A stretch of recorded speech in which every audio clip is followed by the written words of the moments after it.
Change it. Was that a hook kick? What was that? Axe kick or a crescent kick? Notice I came up, but remember the chamber.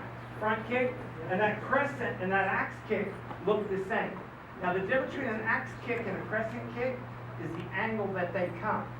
I like a crescent kick a little better, so I actually blended a crescent with an axe to give me a hybrid kick that actually comes in closer and then takes a kick. Usually an axe kick has to come up, and then you drop it down. When it comes up, they see it, and they usually back up, and usually down here. Or they move in, and then you're like caught up here on your legs. You notice this one just kind of comes through and just kind of swats them in the head. Swat. Excuse me. It's a kind of swat. So, do that. It comes up, and then does it come up close? Do that. Way wide. Well, you could do it a jump spin, and then do that. Or you just do this. But as long as this is happening, and you put your hand up and see, and then you go on that side. Thank you. There's a picture of that now, Jane, with his jump. Okay, so I'm throwing that front kick in. Now, am I just touching that front kick in there, or I'm driving it a little bit?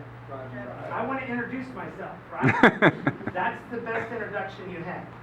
You give him a little bit. You guys fine with the chest guard? Not too bad. You guys are going to kill each other with this.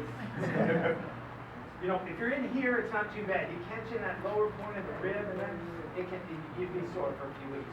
Okay, I'll give you a little headed advance notice. When you hurt your ribs, every time you sneeze and cough, it hurts. So it takes about 6 weeks for it to heal good. Don't get a cold while you have it, or it'll take long. Okay, so now I'm in here. I'm moving around. I'm still throwing it up. Boom! I'm throwing that front kick in there. I'm moving around. I still have that same. Notice I don't just come in the same front door. I got to change my angles, move it around, give him a different look. Maybe even shoot a low round kick in, then bring it in. Notice I come up and in, but it's in tight. Notice I use the bottom of the foot rather than the edge. Why? Just because his mother told me if I hit him with that heel or the knife edge, there's a little bone on the side, it can cut or it'll do a little wrong in there. If you come through the foot, it's kind of like that little spot. How was that again? That's awesome. So that's slapping it. Now, again, watch my hands when I do this. For you guys that aren't as flexible as Master Wallace, it's easier to get a front kick stretch than it is to get that side kick, round kick stretch. That hamstring will stretch out much quicker than the inside. And as a matter of fact, the reason most people don't kick like him is because to be able to kick like that, most people have to stretch for years to get it.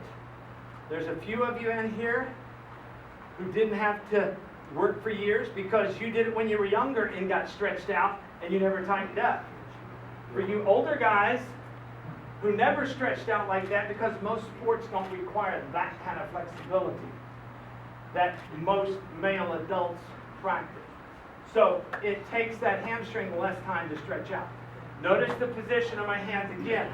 It's that same movement here. I like to make him think that's coming there so it looks just like that front kick was coming. I just set it up, boom. Notice the hands when I finish. Now notice what happens with his front hand. Did I tell him to put that hand down there?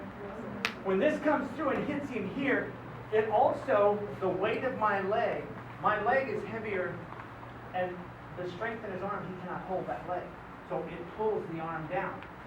Well, where are my hands? So if my leg pulls that down, boom, bam. And then, like Master Wallace, you always want to finish on the hook.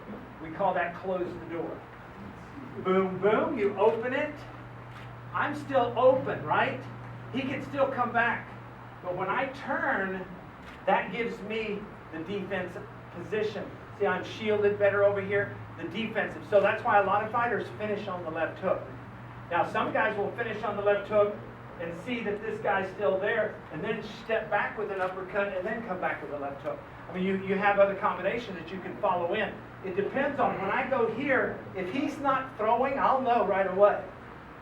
And if you watch that fight that was on YouTube, when I was throwing it, his left hook came, I was under it, I came up, boom. He then threw a right hand, I went under, boom.